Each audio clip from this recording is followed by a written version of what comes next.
In the quiet suburbs of Philadelphia in the winter of 1957, a mystery emerged that would haunt investigators and the public alike. On February 25th, a young man checking rabbit traps discovered a cardboard box beside Susquehanna Road in the Fox Chase area. Inside was the small, naked body of a boy, estimated to be around 4 years old. Malnourished, beaten, with surgical scars, and apparently abandoned to die. From the moment the body was found, the case provoked public outrage and widespread media attention. Flyers bearing the child's likeness were mailed to hundreds of thousands of homes and included with gas bills in the region.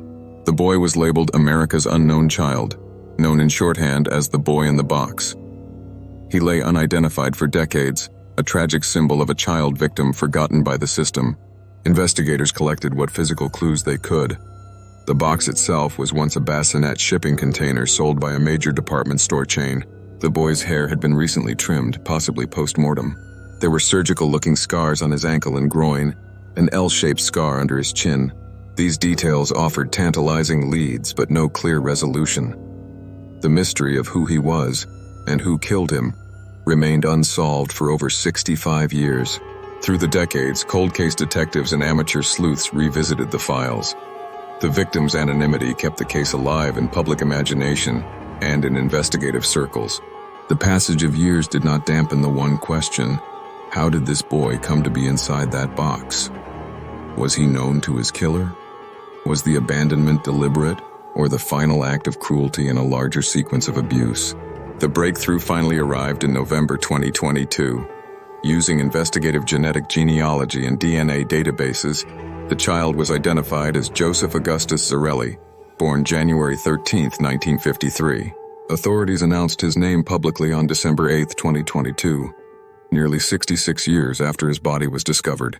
His biological parents were later named as Augustus John Zarelli and Mary Elizabeth Betsy Plunkett. Though the naming offered closure to the identity of the child, many questions about his death remain unanswered. The case of Joseph Zarelli emphasizes the power of DNA and genealogy in solving cold cases. For generations, the boy in the box had become a legendary unsolved murder. Now his name restores his humanity, but the investigation into who harmed him and why continues. The discovery has also prompted renewed efforts to review the case evidence and consider new leads in hopes of identifying the perpetrators.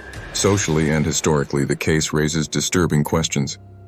How did a young child fall through the cracks of mid-20th century America? What failures, familial, institutional, communal, allowed this tragedy to go unreported and unresolved for so long? The haunting image of a small boy inside a cardboard box mobilized public conscience and continues to challenge us to remember those who cannot speak for themselves. In the end, this story is not just about forensic breakthroughs or detective work. It is about recognition. The abandonment, the anonymity, the years of silence, all have now been confronted by a name. Joseph Augustus Zarelli is no longer just the boy in the box. He is a child who lived, however briefly, and the pursuit of justice for him remains ongoing. His case calls us to ask, in every unsolved tragedy, who is the child in the box? And will we listen? Thanks for watching, and see you in the next video.